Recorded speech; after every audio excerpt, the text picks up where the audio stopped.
All right, welcome back, chemistry peeps. Today we're going to look at drawing Lewis structures.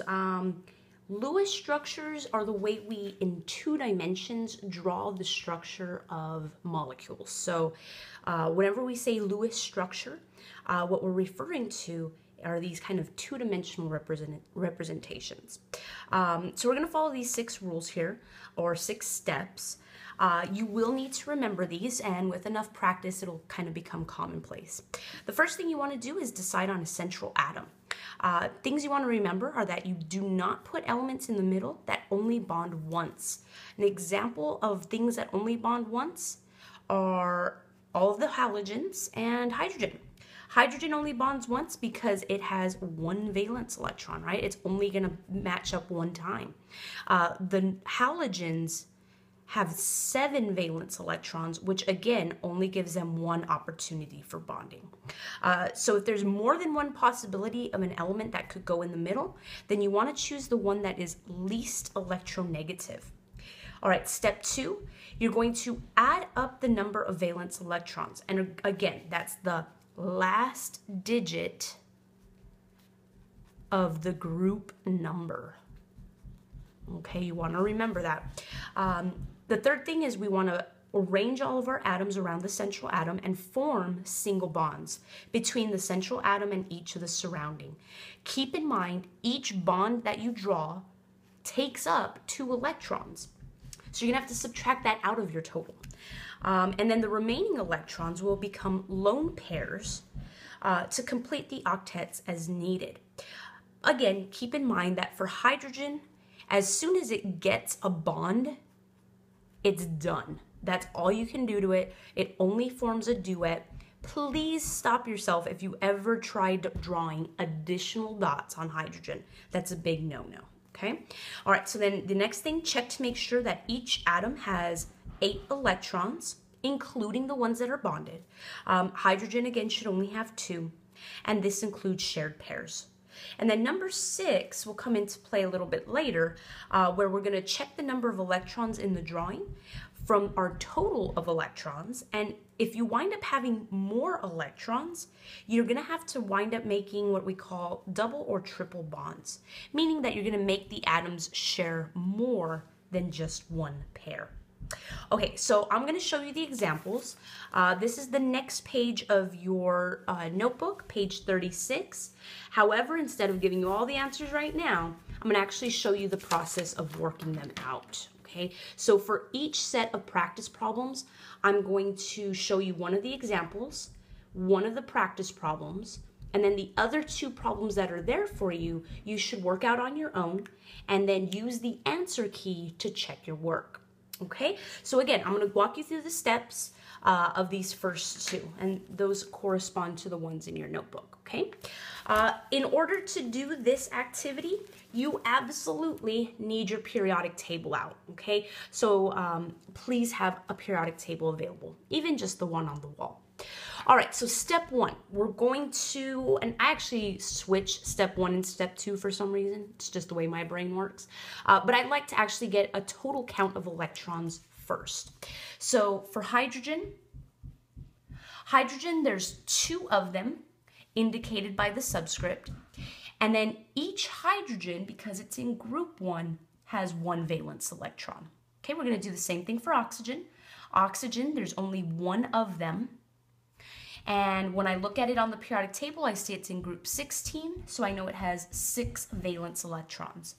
Okay, so 2 from hydrogen, 6 from oxygen. That gives me a total of 8 electrons to work with. So then the next thing I'm going to do is pick which one goes in the middle. So I can say I have 1 oxygen and 2 hydrogens. Hydrogen automatically gets eliminated. We can never put hydrogen in the middle. So then I know then that oxygen will be in the middle. Okay. Some people would like to say that since there's only 1 oxygen, then that automatically makes it in the middle. And if you want to remember it that way, that's okay too. Okay. So then oxygen in the middle and hydrogen's evenly spaced around it.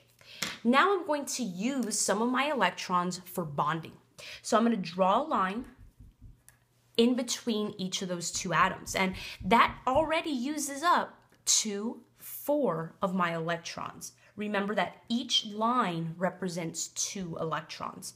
So when I subtract that out, that leaves me with 4 leftover electrons. Again, you never put dots on hydrogen, so all 4 of those electrons should go to the oxygen. And anytime we have lone pairs around the central atom, we usually like to draw like a little cloud, if you will. It kind of gives us an idea that those electrons actually take up space. Okay, and that'll become important later. But anyway, this is our final structure. This is the Lewis structure for water. Okay, let's try another one.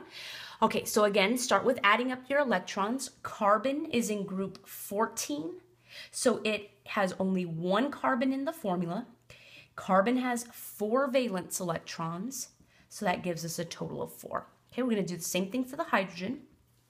In this problem, 4 hydrogens are listed, and each hydrogen has 1 valence electron. So again, my total happens to be 8 electrons. Okay, so now when I draw this, carbon is going to go in the middle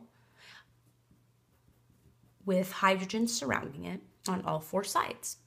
Okay, so just by putting those hydrogens there, I drew these bonds. Now, each of those bonds represents 2 electrons, right? So 2, 4, 6, 8. Go ahead and subtract those out, and you're out of electrons. So when I double check this, carbon has 2, 4, 6, 8 electrons around it. That's good. And each hydrogen has 2 electrons surrounding it, which is also good. So this is my final structure. Okay. All right, so the last 2 practice problems, number 3 and 4, take some time right now to do those on your own. And like I said, you can go ahead and pause right now and work those 2 out and use the answer key to check. Okay, when you're ready, come back and we'll be starting on multiple bonds. Okay, so multiple bonds, we're going to work them exactly the same way. For carbon dioxide, we start off by calculating the total number of valence electrons. Carbon, there's 1 in the picture, and each carbon, because it's in group 14, has 4 valence electrons. Okay, for oxygen, we see that there's 2 in the formula, and each oxygen should have 6 electrons, valence electrons. So when I add those up, I see that I have 16 electrons to work with. All right, now to choose the one that goes in the middle, carbon in the middle, we're going to bond each oxygen to it. And because I bonded each oxygen, I have used 2, 4 of the electrons. That leaves us with 12 electrons to distribute. Now, where do you start distributing those leftover electrons? Well, we have to actually start on the outer atoms. Okay, that's where we're going to start and then work our way into the middle. Okay, that way we evenly distribute them. So I have 12 electrons. I'm going to put 2 on that oxygen, 2 on that oxygen. Okay, and then 2 on this oxygen, 2 on this oxygen. Okay, so you see how I'm evenly distributing them, right? So that's use 2, 4, 6, 8, and then I could put 10 and 12. Okay, that has taken care of all of my electrons. Now I have to double check to see if anything possibly needs an octet. And if I look at my central atom, what do you notice about it? It only has 2, 4 electrons around it. So it's missing 4 electrons. Now, when that happens, I don't have any more electrons to use, right? I already used up the allotted electrons. So when this happens, this tells me that I need to make multiple bonds. So what I'm going to do, since I've run out of electrons, I'm going to make oxygen share more of its electrons. Okay, so by borrowing this pair and moving it into the bonding position, now carbon has 6. It's still not done, so I'm going to borrow an additional pair, but being even from both sides. So my final structure results in this. Notice that I now have 2 lines on each side. That's what we call a double bond. Okay, and don't forget to put your lone pairs back on oxygen, and that should do it. Okay, all atoms have an octet, and we've used up all of the electrons. All right, let's try number 4. And again, we'll add them up. Oxygen equals, there's 2 of them, and we're going to multiply by 6. That gives us 12 to work with. Okay, now there's no middle atom this time, right? Because there's only 2 atoms, we'll just bond them to each other. Okay, so just by bonding them, we've used up 2 electrons. That leaves us with 10 to distribute.